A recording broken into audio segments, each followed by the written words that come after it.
Olá, bem-vindos a mais um episódio do Projeto 230. Hoje temos um vice-presidente da Assembleia da República, já é o segundo que entrevistamos, neste caso o deputado do Bloco de Esquerda, José Manuel Pureza. Muito bem-vindo. Viva, muito obrigado. O senhor deputado formou-se em várias áreas e especializou-se em várias áreas, desde o Direito, Sociologia e leciona também numa faculdade de Economia. Há assim uma área que tenha maior gosto ou acha que também é bom complementar as diferentes áreas? Sim, eu acho que o desafio do nosso tempo é, claramente, dizendo uma coisa banal, é claramente o da interdisciplinaridade e ao longo da minha vida tive isso, porque procurei, porque me apareceu, pronto. Mas, na verdade, a minha formação de base é Direito. Licenciei-me em Direito na Faculdade de Direito de Coimbra. E a minha aproximação ao direito internacional fez com que evoluísse para uma área de diálogo entre o direito, neste caso o direito internacional, e a realidade social envolvente, neste caso o sistema internacional, e portanto vim a tornar-me professor de Relações Internacionais, com uma componente mais institucional, mais jurídica, mas de relações internacionais, e essa é a área que eu tenho procurado cultivar academicamente há bastantes anos, esta parte. E o direito internacional existe para além da vontade dos Estados ou é difícil? Essa pergunta é ótima. Quer dizer, eu acho que é mais ou menos como perguntar se o código da estrada existe cada vez que há um acidente. É capaz de existir. Faltam instrumentos de coação? Faltam, mas o direito não é só coação, não é? O direito é também argumentação, é também capacidade de moldar a realidade pessoal e social, é antecipador de outras realidades e, portanto, quer dizer, ao direito internacional não lhe faltam essas características. E nasceu em Coimbra, cresceu sempre em Coimbra. Sim. O que é que traz à memória essa cidade? A memória é uma memória muito querida, de uma cidade em que nasci e em que cresci e em que vivo e trabalho. Agora, neste momento, enfim, com uma suspensão provocada pelo facto de estar como deputado desde 2015, anteriormente de 2009 a 2011 também. Mas,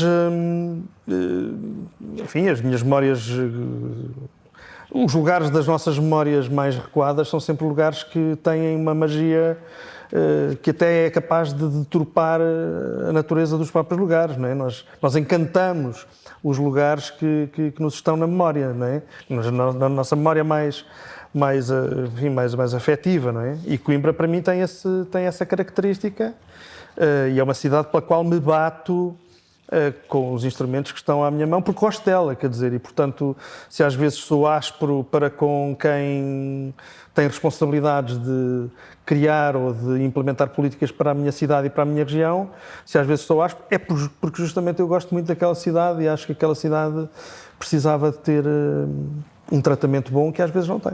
E todo o seu percurso pessoal, académico, profissional, qual é que foi o momento? Sim, eu portanto, fiz os meus estudos secundários e universitários em Coimbra, terminei a minha licenciatura em 81 e em 82 vim para Lisboa trabalhar como assistente, na altura, na faculdade, e tive de 82 a 92 em Lisboa. Portanto, vivi um período de 10 anos... Primeiro. Na Nova, sim.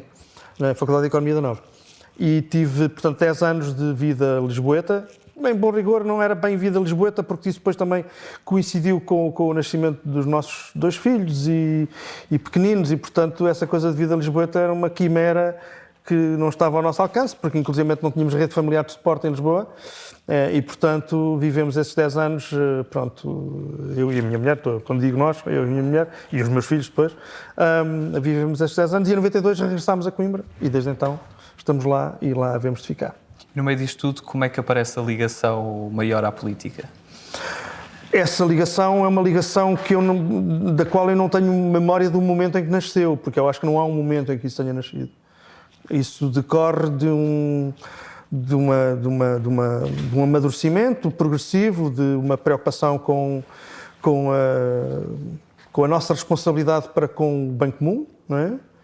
Isso tem muito a ver com a maneira como eu fui amadurecendo o meu sistema de valores, E como nesse amadurecimento do sistema de valores apareceu a política. Eu também tenho essa característica muito importante, que é de ter 15 anos, quando foi o 25 de Abril, e portanto a minha adolescência mais consciente, digamos assim, a minha adolescência no sentido próprio do termo, foi muito marcada pela descoberta da política, pela descoberta coletiva da política, não é?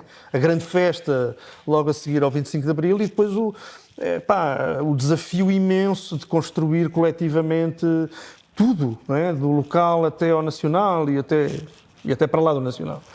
E, portanto, essa característica, digamos, biográfica, não é? Não me marca a mim, marca toda a minha geração e várias outras gerações, umas anteriores, outras posteriores, para as quais a política apareceu como o terreno por excelência de definição das nossas posições perante a vida, perante os nossos projetos de vida, perante as nossas responsabilidades pessoais e sociais. E, portanto, digamos que eu acho que a política esteve sempre presente, bom, enfim, naturalmente, desde a adolescência, não é? Esteve sempre presente justamente como esse patamar, digamos assim, como essa dimensão em que somos chamados a concretizar responsabilidades. Eu achei curioso porque numa pesquisa, por acaso na Wikipédia, que pode não ser uma fonte muito credível, mas que referia como curiosidade que era o único deputado do Bloco de Esquerda que era católico. Acha que há algum tipo de correlação entre política e religião influencia o nosso pensamento? Não, isso há, com certeza. Correlação entre política e religião há de certeza absoluta, não tenho a menor das dúvidas. Porque justamente quando eu há bocadinho estava a falar desse amadurecimento no sistema de valores, no meu caso pessoal, isso teve muito a ver com o facto de eu ter crescido como crente, como católico, e, portanto, ter uma visão da sociedade e da minha posição na sociedade muito marcada por essas lentes, não é? Outras pessoas tiveram um crescimento diferente, tiveram uma outra forma de assumir essa ou outras dimensões da sua vida e, portanto, digamos, encontraram outras mediações para a sua filosofia de vida, não é? Eu acho que os compromissos políticos, não a política em termos abstratos, mas os compromissos políticos concretos que vamos assumindo, não é? E que depois nos empurram para uma dimensão partidária ou para uma dimensão de outra natureza, são compromissos que, no fundo, são mediações de algo que está a montante e que é, digamos, uma forma de ver o mundo, não é? E, portanto, nesse sentido, sim, há uma ligação, mas as mediações podem ser muito diversas e, portanto, eu não acho nada que haja uma relação automática entre ser católico e ser de direita, porque senão eu era contraditório em mim mesmo e acho que não sou. E o que é que se sente que o liga ao Bloco que não faz ligar a outros partidos? Basicamente, a história do Bloco é a minha história, quer dizer, ou seja, a minha forma de definir prioridades para a minha intervenção pública confunde-se muito com, digamos, uma constelação de coisas que são, como é que eu ia dizer, que são referências de movimentos de transformação social e que têm a ver com o tema das igualdades contra as discriminações e, portanto, tudo quanto é o pensamento ou os pensamentos feministas, tudo quanto é o pensamento e a ação antirracista ou anti-discriminação sexual, etc., esteve muito presente na construção de mim, como esteve muito presente todo o pensamento, digamos, que tem a ver com a gestão parcimoniosa dos recursos e, portanto, se quisermos, a ecologia política, como tem também muita influência como é que eu ia dizer, toda a dimensão importantíssima dos movimentos pela autodeterminação dos povos. Eu sou herdeiro disso tudo, não é? Sou herdeiro disso tudo. E encontrei no Bloco de Esquerda justamente uma organização política que procurou dar dignidade a todas essas agendas sem uma hierarquização pré-definida entre elas, não é? Certo que a dimensão do trabalho e, portanto, dos direitos do trabalho é para nós central e, portanto, nos dizemos e procuramos ser um partido socialista, nesse sentido de, digamos, trazer à superfície todas as tradições dos movimentos de trabalhadores e de defesa do trabalho, mas depois há todas as lutas contra as desigualdades, contra as discriminações, que têm estes vários rótulos, digamos assim, e que no fundo são várias formas de pensar a emancipação e de atuar em termos emancipadores. Tudo isso eu encontrei no Bloco, de uma forma equilibrada, de uma forma arrojada, de uma forma desempoeirada, e foi isso que me trouxe para aqui. Uma das coisas que também faz parte da política é o entendimento, o respeito mútuo e pretendemos mostrar isto neste projeto e costumamos perguntar quem é que é a pessoa que admira mais de outra bancada e curiosamente também já referiram o Sr. Deputado e eu faço-lhe a mesma pergunta, quem é que de outra bancada admira mais pelo trabalho, pela postura, tem sim alguém que consiga admirar? Uau! O que é que eu digo agora? Há muitas pessoas que eu admiro noutras bancadas, por várias razões, que têm a ver com a sua determinação, que têm a ver com a sua verticalidade, com a sua liberdade. São muitas as pessoas que eu admiro. Podia, sem dificuldade, com toda a franqueza, referir um nome de cada uma das bancadas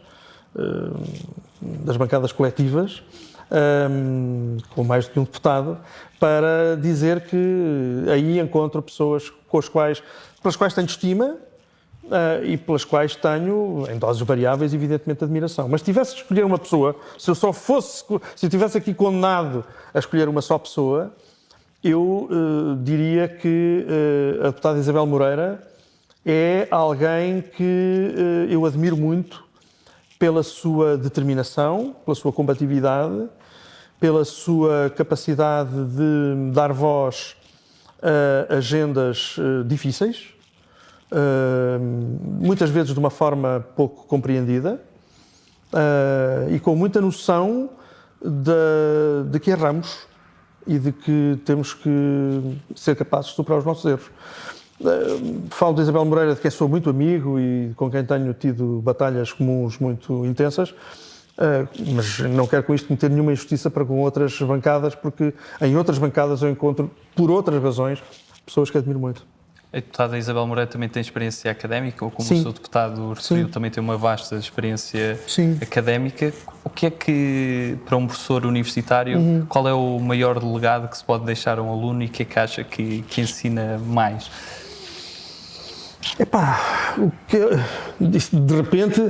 De repente saímos das bancadas do Parlamento e passamos para outra coisa, não é? Isso é um truque malvado. Eu acho que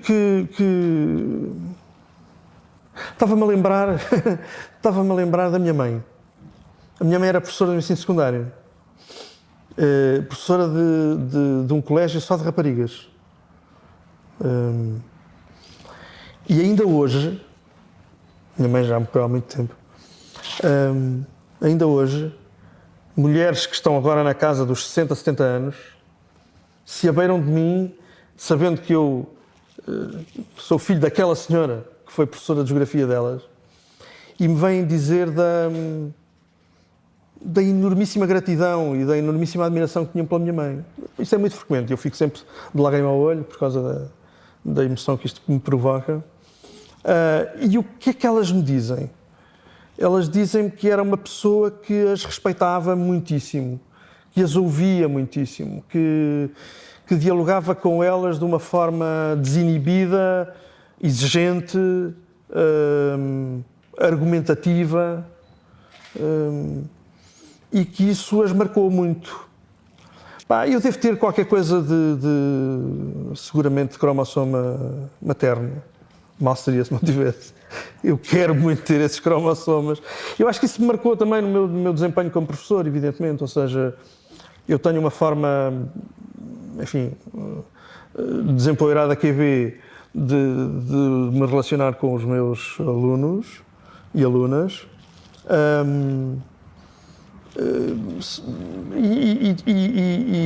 E sobretudo, procuro não os infantilizar, não é? Não os infantilizar e, portanto, isto significa que sou exigente, porque não estou a lidar com pessoas com um estatuto intelectual menor. Sou exigente e reconheço neles pessoas adultas, capazes de pensar e às quais eu procuro, acima de tudo, dotar de instrumentos para lerem o que está e lerem aquilo que não é visível à primeira vista.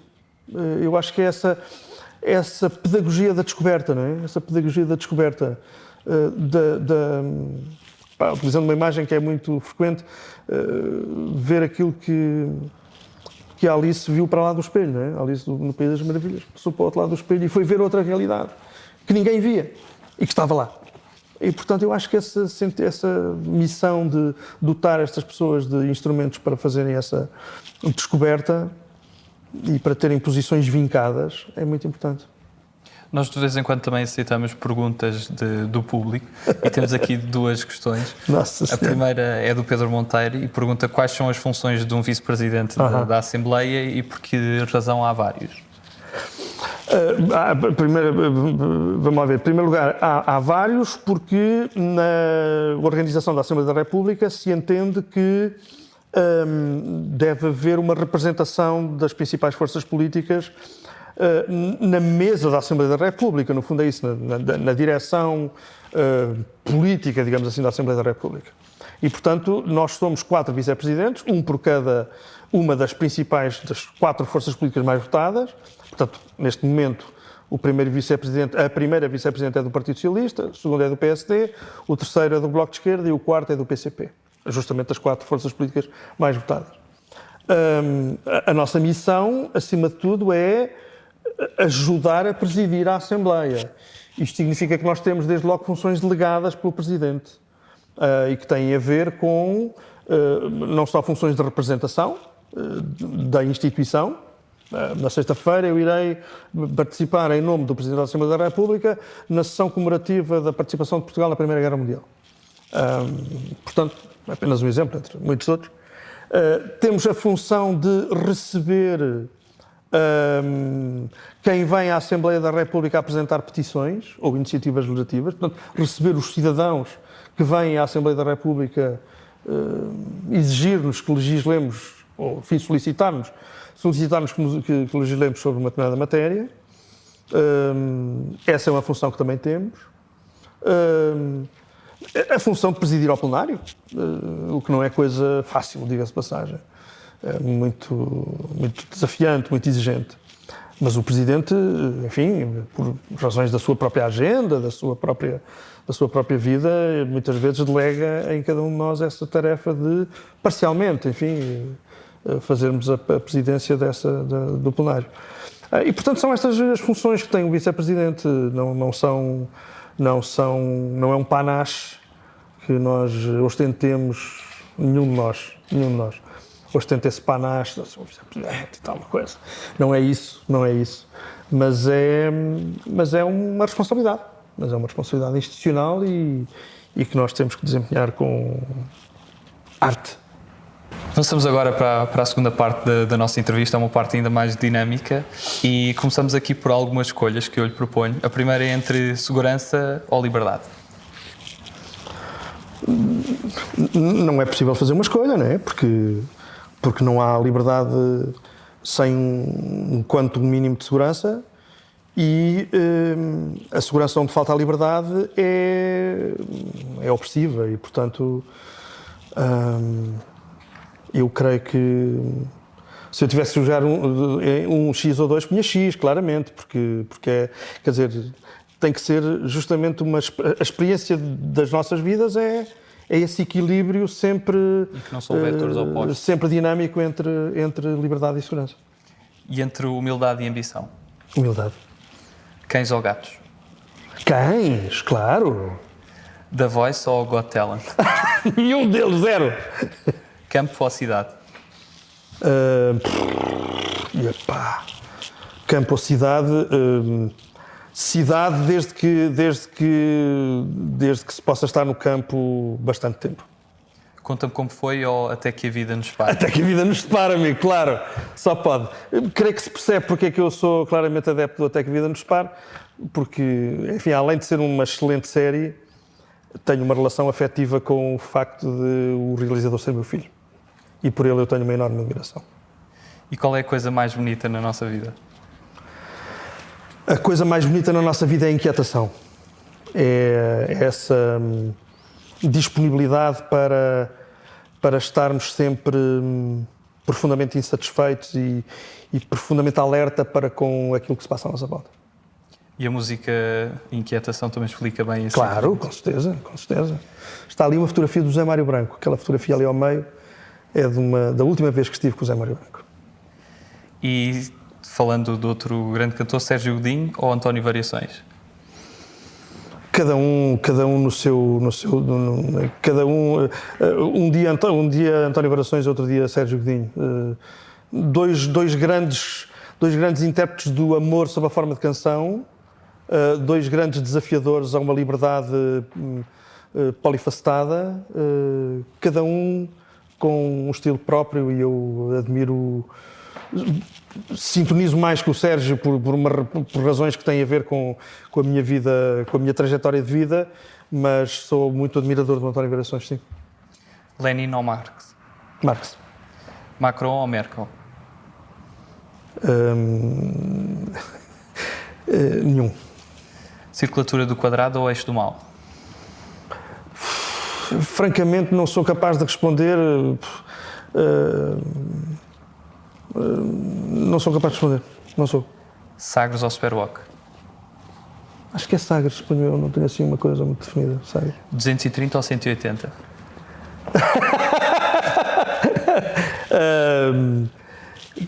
É muito importante haver 180 graus de mudança de vez em quando. Precisamos muito.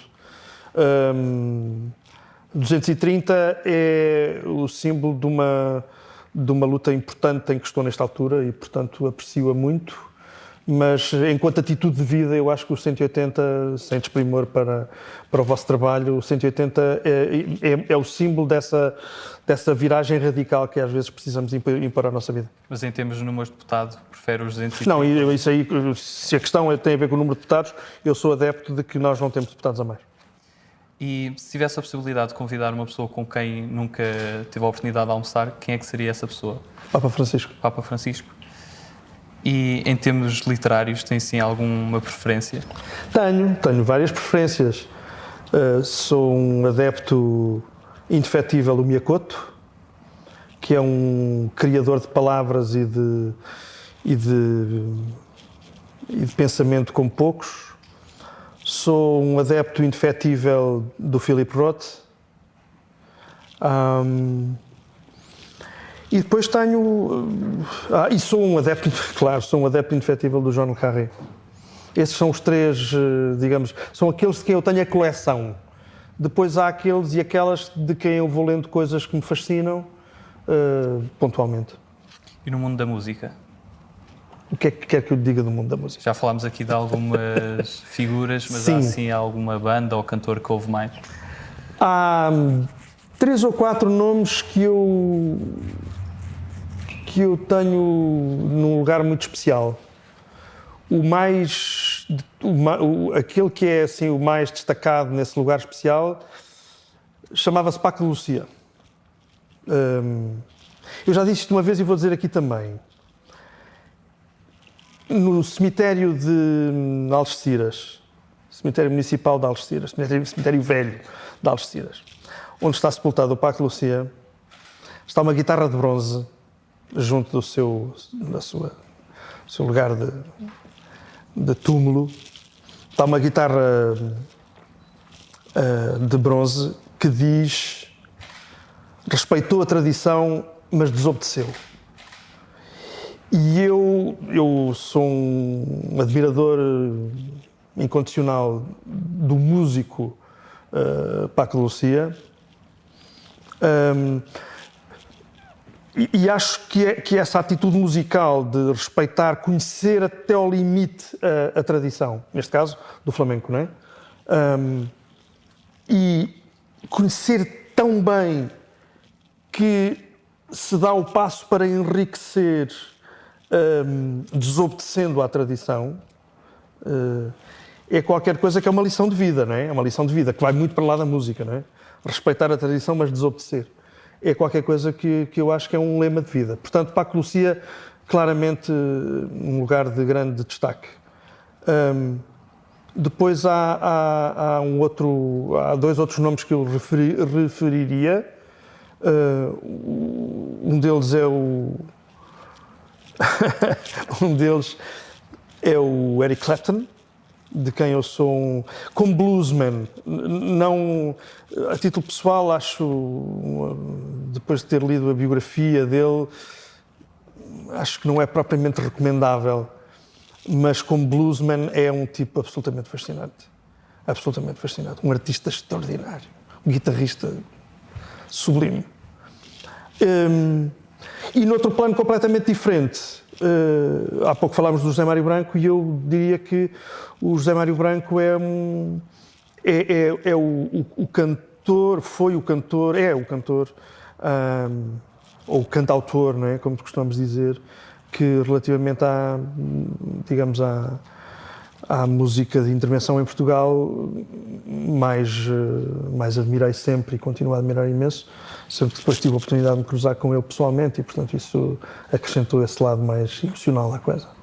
E falando da sétima arte, há assim algum filme preferido? São muitos, são muitos.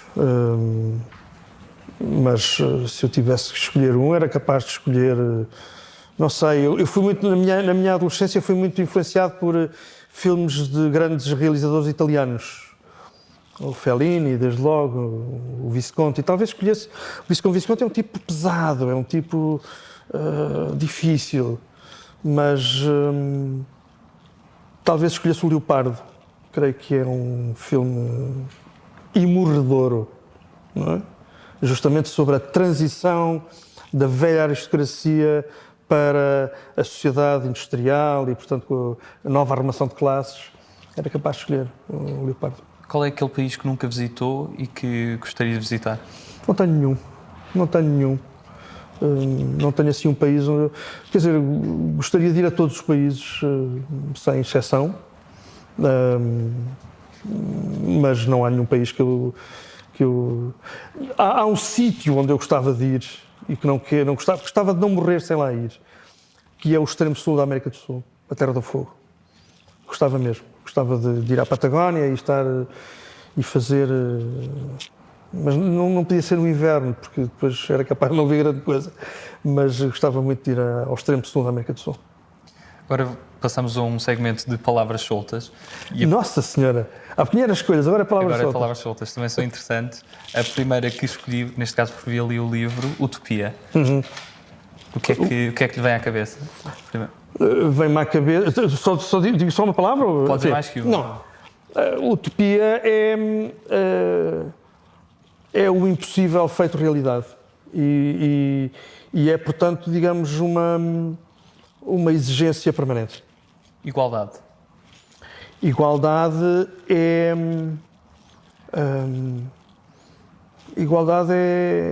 a luta diária. Pureza. Pureza é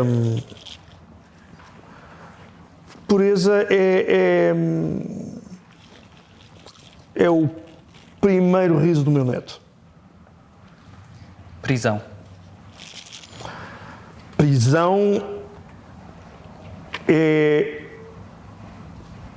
é um lugar de negação de direitos básicos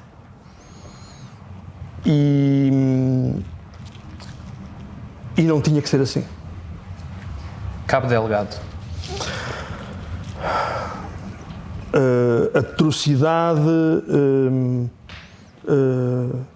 Atrocidade por um lado e admiração infindável pela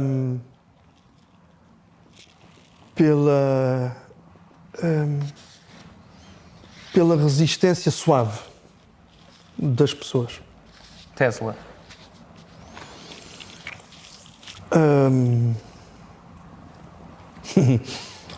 Inovação e risco ambiental. Maçonaria. Incompreensão. Família. Família, memória, laço e amor. Justiça. Justiça. Justiça, princípio número 1. Agora sinto para outras perguntas e já na reta final, também dos objetivos do nosso projeto é fazer face também a um clima de desconfiança que se instalou. E trabalhando o Sr. Deputado na Comissão de Transparência e de Estatuto do Deputado, o que é que sente que pode atenuar esse clima que foi adensado ao longo dos anos? Dos anos, sim.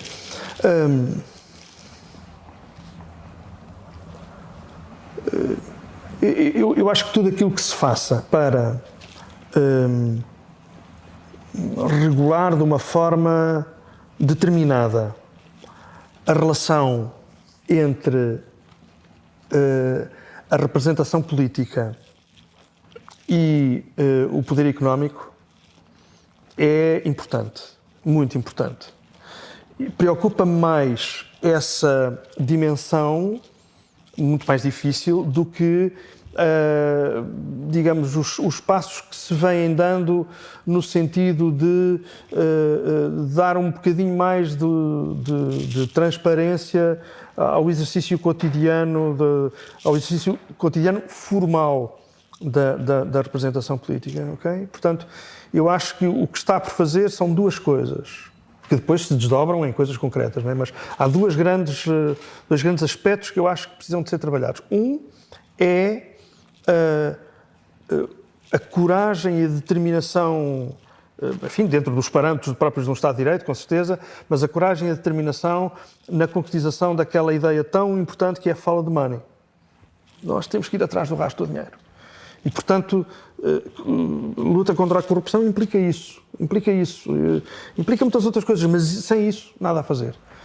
E, por outro lado, acho que a segunda dimensão dessa luta por uma transparência acrescida tem a ver precisamente com a capacidade de não ficarmos pelo aspecto formal das coisas, pela dimensão formal das coisas, pelas reuniões formais que eu tenho consigo ou com outra pessoa qualquer, mas por sermos capazes de identificar os vínculos informais, não é? Que, portanto, não se traduzem em reuniões, mas traduzem-se em influências reais. Não é?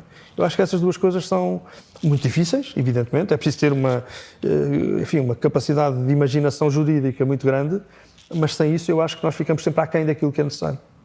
E se pudesse resumir Portugal numa palavra, que palavra é que escolhia? Se eu tivesse que resumir Portugal numa palavra,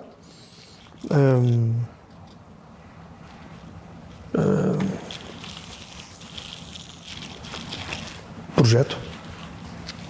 E para terminar, qual é a mensagem que gostaria de deixar aos portugueses? Quem sou eu para dar mensagens aos portugueses?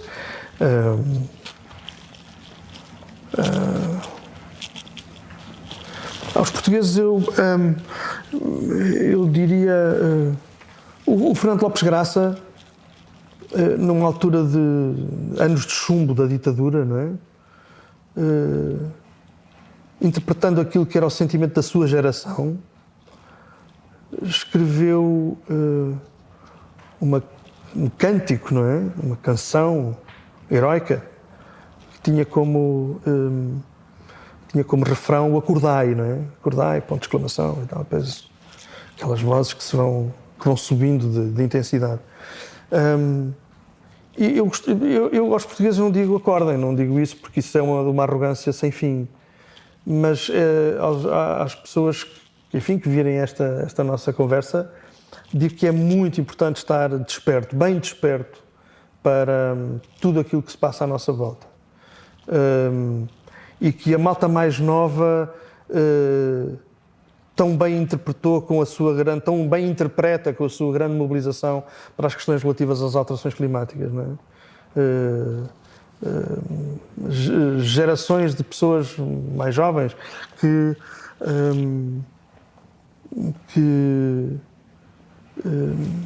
estão profundamente acordadas para aquilo que gera o apodrecimento do planeta e que é industrial, é económico, mas também é espiritual, também é relacional, não é? E, portanto, essa capacidade de estarmos despertos é talvez a coisa que é mais importante para agora e para sempre. Terminamos assim a nossa entrevista. Muito obrigado, Sr. Deputado. Muito obrigado. E terminamos assim mais uma entrevista aqui também na Assembleia da República. Continuem atentos, virão muitas mais. Temos um longo caminho pela frente, mas contamos com o vosso apoio. Obrigado.